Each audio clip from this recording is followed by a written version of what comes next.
The heartbeat of any firehouse across the city of New York is the kitchen table.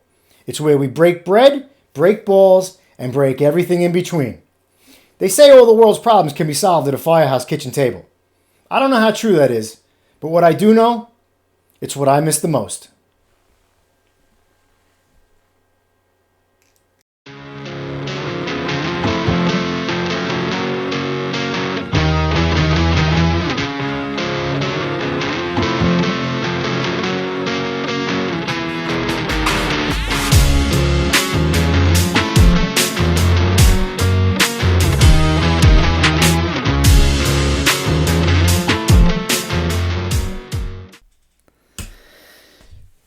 Hey, how you doing? Welcome back to the kitchen table. This episode is episode number 5, but it's going to be part 2. Episode 4 was part 1. This is episode 5, part 2. And this is a continuation of the door incident of me getting into 59 engine, the way I got in, how I fucked up tradition, and have now taking my penance and being treated as such like shit. Deservingly so, because I fucked up. I've said it many times. I've said it many times in the last video. I said it again. So, as I always like to start off with, the podcast is really, truly about dealing with mental health issues. I've had to deal with a lot of mental health issues in my life, from incidents that have happened, from experiences that I've had, losing friends, just overall tough situations that I've put myself in on purpose, on accident, and this is how I've dealt with them. And these stories, how I dealt with the mental health issues after these stories, how they affected me mentally, depression, sadness. My biggest treatment for these issues was the kitchen table in the firehouse. And it was truly without me even knowing it, because for so many years, I kept all that stress, I kept all that anger, all that depression bottled up. I wouldn't talk to anybody. I wouldn't bring it to the table, so to speak, to anyone. And people would see it on me, but nobody would say anything. A couple friends here and there would ask me, but I wouldn't divulge anything. I had the stigma of, if a man admits that he's hurting, if a man admits that he's got problems, he's weak. From the generation before me, from my father and his fathers and the men around my neighborhood. You didn't talk about that shit. Men didn't talk about that stuff because it made you look weak. Well, I don't think anything could be further from the truth. I think actually talking about this shit with people that know what you're going through, with people that have been through similar situations as you and might be feeling the same way. And when the two of you sit down and talk, or a bunch of you sit down and talk, I was always good in a group, and we could bounce, stuff off each other and how we're feeling and what's going on. And not so much like a fucking real therapy session, but just talking about a situation, go, oh man, yeah, that was fucked up. Well, how'd you deal with that? That just made me feel better. Always talking about it. Anytime I talked about things, I just would feel like a release. So if you're somebody, not just a first responder, I like to gear this podcast towards first responders, but it's not just for first responders. It's for everybody. Everybody and anyone who's felt feelings of depression, sadness, no self-worth, not wanting to wake up in the morning, suicidal thoughts. It's for everyone. There is help out there. Seek it. Reach out to somebody. Make a phone call. Grab a friend. Go have a fucking beer and talk about shit, man. Please reach out to a family member and just sit them down just for a couple minutes, and I guarantee that just those couple minutes will make you feel better. Future podcasts, I like to talk about other avenues of how I've gotten through mental health issues, how I've gotten through tough times, and I call those daily disciplines and daily programs and working out and nutrition and having a program every day and sticking to it. When you have a good program and you're up early and you're doing your things and your routines, I'm a creature of habit. Once I get out of those routines, I could feel doubt and depression and anger creeping in. And that's another thing. when you hold too much in all the time and you suppress this stuff, sooner or later it comes out somehow. Whether it comes out in anger, whether it comes out in fucking alcoholism, whether it comes out in self-destructive behavior, whether it comes out in just fucking breaking down, anxiety attacks, or mental breakdown. What's the fucking phrase I'm trying to say? Just completely breaking down and affecting your family. Guys have fucking lost their wives and their houses and all sorts of shit because of the bad vices that they've picked up with drugs and alcohol and possibly gambling because of their suppression of mental health feelings. So all I'm trying to say is, before I get into this next story, is reach out. Reach out for somebody. There's phone numbers you can call. There's friends you can call. All right? Please, tomorrow's a new day. Wake up tomorrow and make a change and start reaching out. All right? Let's do this together. Build a community. All right, so I'm in 59 engine. The door incident has disappeared. If you want to know about the door incident, watch the last one. Things are starting to ease up just a little bit at a time. We're getting new guys in. We are still going to work. Things are starting to ease up. Guys are treating me better. Now they're teaching me more. You could see that they're realizing that I wasn't a complete bag of shit, that I had fucked up once. And to this day, those fucking assholes will remind me every now and again, oh, remember how you just showed up, asshole. But now when they say it, it's all love. Most of the guys. There is a guy or two probably that still fucking hates my guts because of the way I came into the house. What can I say? Go fuck yourself. You know, that's that. So the door incident happens. It's over with. Things are easing up.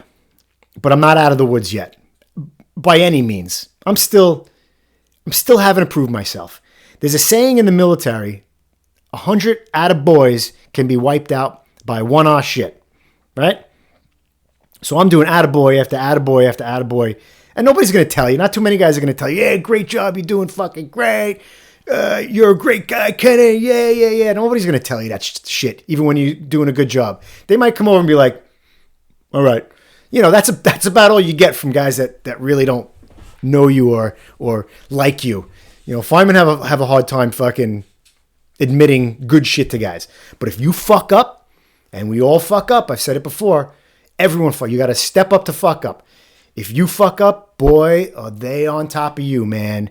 Especially if you a fuck up, possibly almost gets yourself, or even worse, someone else hurt or killed, God forbid.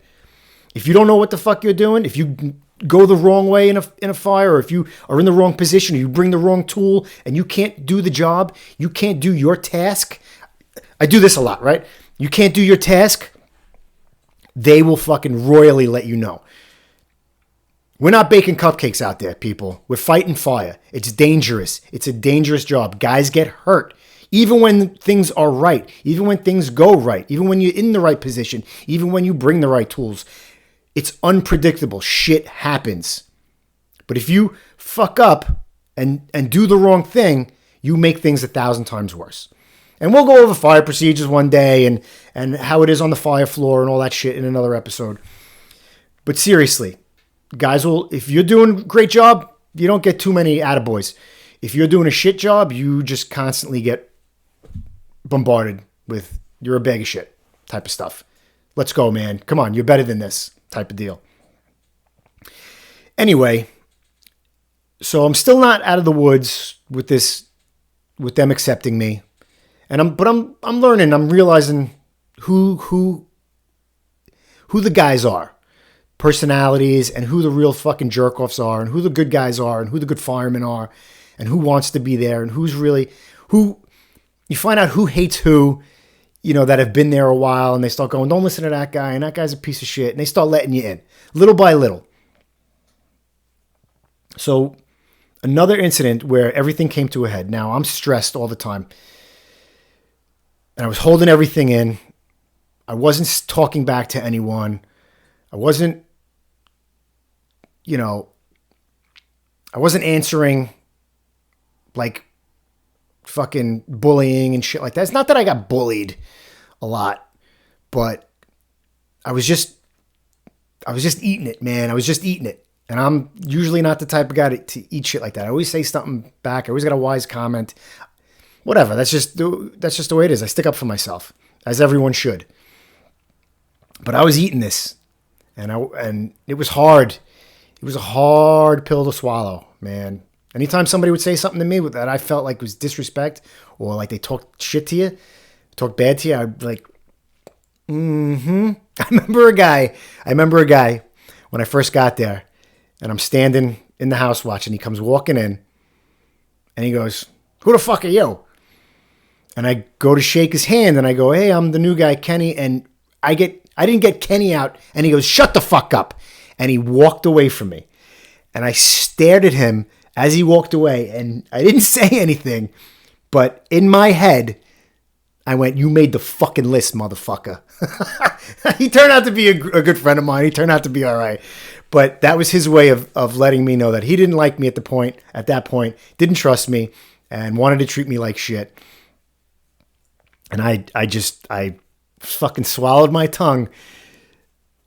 Oh, I wanted to kick the shit out of him. But, I didn't. But it turns out to be funny. We tell that story all the time, and it was funny.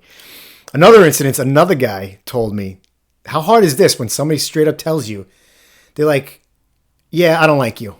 I don't want you here." Straight up to your face. It wasn't behind my back. Hey, I respect that. And I went, well, what am I supposed to say to that? I'm going to prove to you that I'm worthy.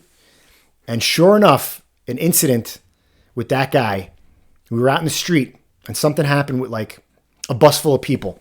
And we were supposed to board and collar a bus of people on 125th Street. And we were causing a traffic jam. And some fucking dude comes zipping around 125th Street in the wrong lane, almost hits us. I yell at him from the street, and he winds up pulling over on the corner and gets out of the car and comes fucking running right at me. This big dude. I mean, there's a bunch of us, but this guy was a maniac. And the guy that told me that he didn't like me and didn't want me there stepped right the fuck in front of this guy, in front of me, to meet this guy head on, and went fucking nose to nose to him. And he was a pretty big dude. And he was like an MMA guy too. And he was going to tear this dude's head off. And afterwards I went, you do love me. And he was just like, "Shut the fuck up." And I tell him that story years later, and he didn't remember. And I was like, but he was a great dude. He turned out to be a great guy. And it's good to see him on occasion at events. Anyway, let's get to the straw that broke the camel's back. Going through my shit. Now, it's also, I guess you want to say tradition, but the hazing in the firehouse and the ball breaking in the firehouse is just, it's always going to be there. And it's supposed to be there. It teaches you things. It toughens you up. They see how much you can take, because if you could take a lot of ball breaking in the firehouse, you could take a lot of heat, so to speak, on the fire floor. It coincides, believe it or not. And we'll get into that in another one. But one of the things the guys aren't supposed to do is fuck with another guy's gear. No matter how much you hate him, no matter how much he's a bag of shit, no matter how much anything. Because when a guy puts his gear down and sets it up in a certain way, that gear is his protection in a fire. That gear could save his life. That gear could save your life, possibly. So the one thing that you don't do is fuck with another man's gear. His boots, his bunker pants, his jacket, his helmet, his gloves.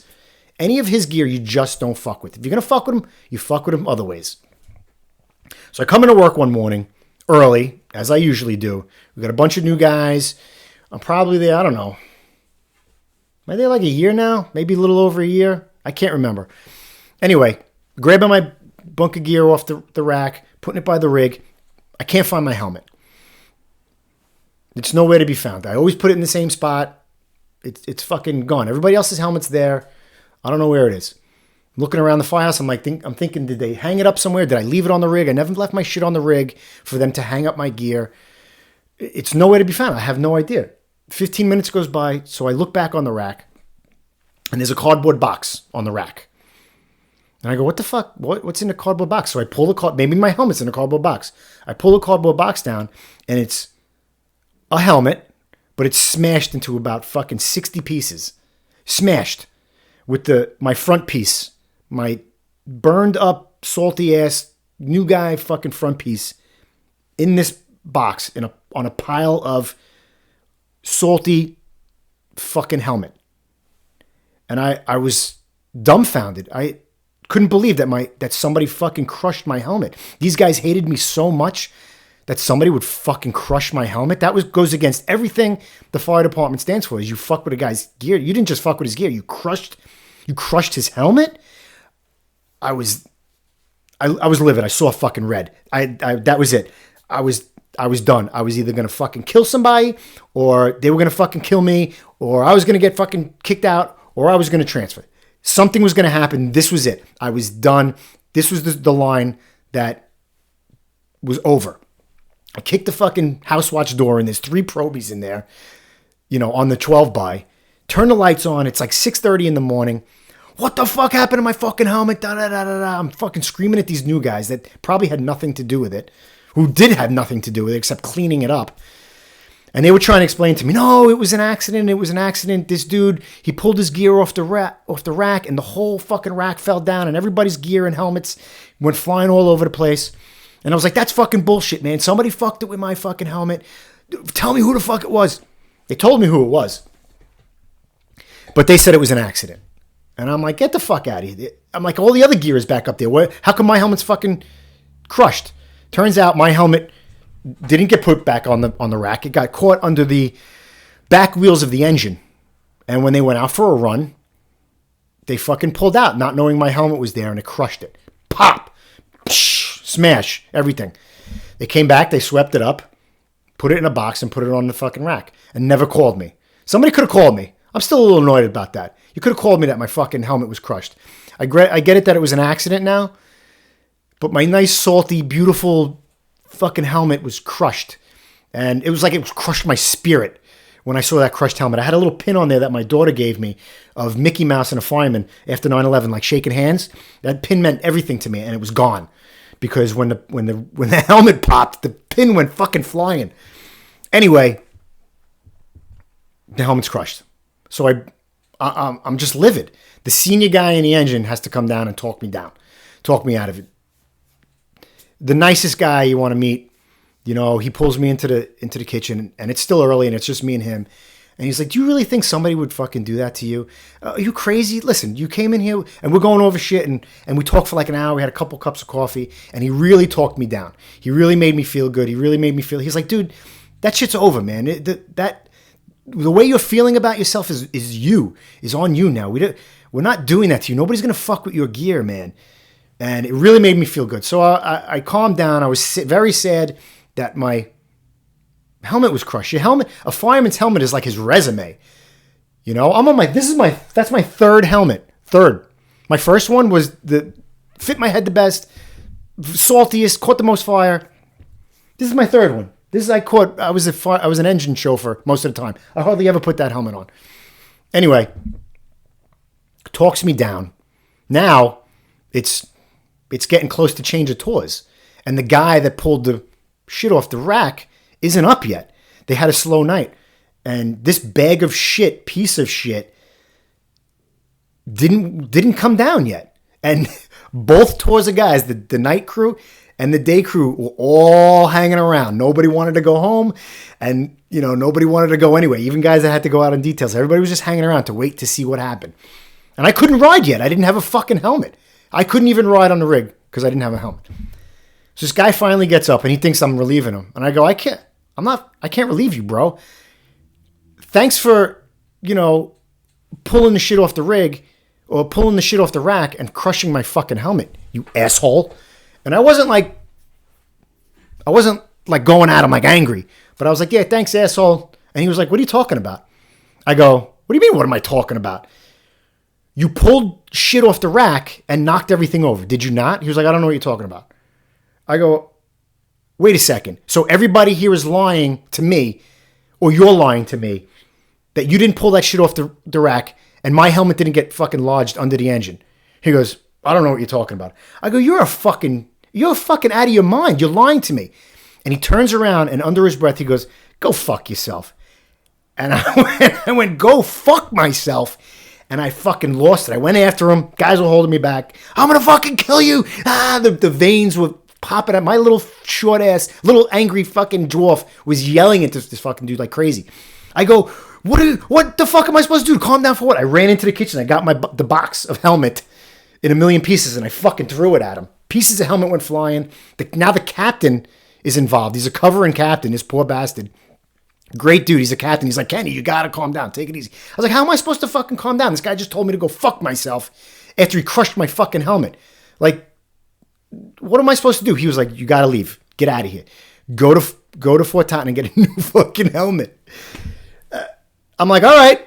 I said, I left. I get in my car. I leave to go to Fort Totten. And I got lost. So that made me even angrier. It was kind of before GPS and all that shit.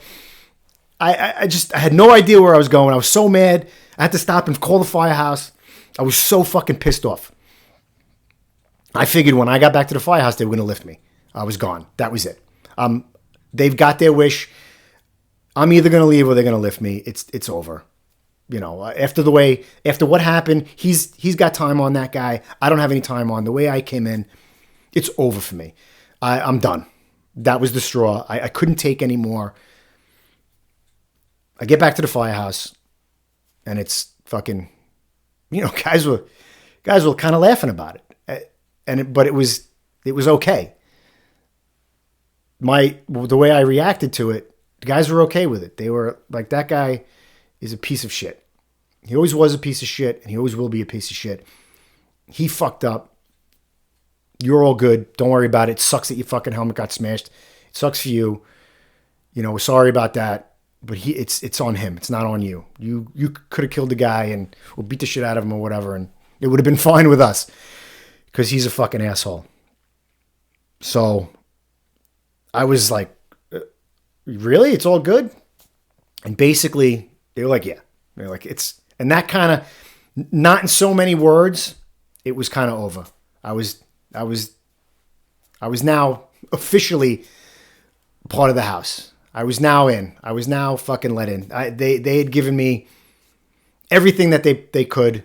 I dug my heels in, and I was still there, even after other guys came in and left, even after all the shit that they put me through, all the shit that I could handle. I was in. They were like, all right, he's done. He's had enough. All right, enough. That's enough, guys. Now it's back to just normal fireman ball breaking shit. Let him be. And believe it or not, that helmet smashing was kind of symbolic of that stigma of everything, of the guys treating me like that, smashing it away. And me smashing away my stubbornness and now being open to all things and them being open to me. And it changed after that. And from then on, it was a lot of fun. Still catching work, still fucking up every now and everybody fucks up, but it really changed after that. But true as karma is, what I truly believe that the universe works in mysterious ways. What comes around goes around. That guy, he wound up getting promoted. And on his last tour, on your last tour in a firehouse, or your last 24 or something like that, in your firehouse, whether you retire, whether you get get promoted, not so much a transfer, but whether you get promoted. Because the transfer is, maybe if you're going across the floor, it's different. But if you transfer to another house, guys are like, all right, you don't want to be here. You take whatever position. Usually if a guy's getting promoted, they'll give him the nozzle for tradition, because you want him to catch his last, hopefully catch a fire on the nozzle, which is the best position on the fire department to be at for a fire, is the nozzle position. Traditionally, you give that guy the nozzle, right? So we were making the riding list, and there was one guy extra. And he was the extra guy. And not only did we not give that fucking jerk off the nozzle, we sent him packing on a detail. So he spent his last tour in 59 engine in the company that he was assigned to in another firehouse. So go fuck yourself. There you go. I hold a grudge against that, so fuck him. So that was karma getting back to you. Well, what comes around goes around. You see how I laugh about that? And it's funny because when I was driving, we had a covering guy years later, who this guy was assigned to his house. And he's like, hey, man, you know that dude? And I was like, yeah, I know that dude. And it was like silence. He goes, what do you think about that guy? I go, he's a fucking jerk off. And this guy went off on him. That guy is a piece of shit. He's a terrible fireman. He was a terrible fireman. Total asshole, drunk. Fucking couldn't get him up for fucking runs. All sorts of shit. Real bag of shit. So his reputation followed him everywhere. The guy was terrible. I flipped him off in front of a big chief one day. We were headed to the Rock, Randall's Island, for training. And we were pulling up and he was standing there. He was going to be one of the instructors and he was standing next to this chief. And look at him. He's probably all happy. He sees his old company come rolling in. And he waves like this. And I went, and it turns out the chief goes, friend of yours? And he was like, no, not really. Anyway, that made me feel good. You know, little kid shit, but what comes around goes around. But from that point on, things were good. Things were good. And I started having a real good time in 59. Listen, we had a lot of rough patches, a lot of rough calls, a lot of shit that the stresses start differently. But the camaraderie was building. I was making friends. We were together. I was stepping up. We were at the firehouse. We were just breaking balls and having a blast. And the fun only got better as I was there longer. And I turned out to be a great thing, a blessing in disguise. All that ball breaking really toughened me up to the work that we would have to do over the years and the situations that we would be in and the experiences that we would have, not just in the fire department, but in my personal life as well. So that's that story. I got a couple of years on the job in 59 Engine, and we will get into lots more stuff in future episodes. So that's my story. That's kind of where we are right now. Maybe I'll start getting into some fire stories, some old police stories, and I'm going to look into shit. Maybe get into some stories about how I deal with mental health on a daily basis, some disciplines and programs that I use, and maybe it'll help because first responders really have a tough job. And we're just normal people who are put in abnormal situations. When we show up to somebody's house, usually a cop, a paramedic, or a fireman, it's usually their worst day. Like if somebody's house is on fire, I mean, that's their worst day, right? Up to that point, if a cop shows up, somebody got robbed or fucking shot or something terrible like that, that's got to be their worst day. A paramedic shows up and they go into the hospital because of an illness or an injury, that's probably a pretty fucking bad day. So we're always dealing with people's worst days. And we have bad days too. But how we dealt with it was by the togetherness, at least in the fire department. Sit at the kitchen table and discuss shit and get it off our chest without really truly knowing we're doing that, at least for me. Anyway, that's it for this one. Like I always say, it must be true if you heard it at the kitchen table. I'll see you at the big one.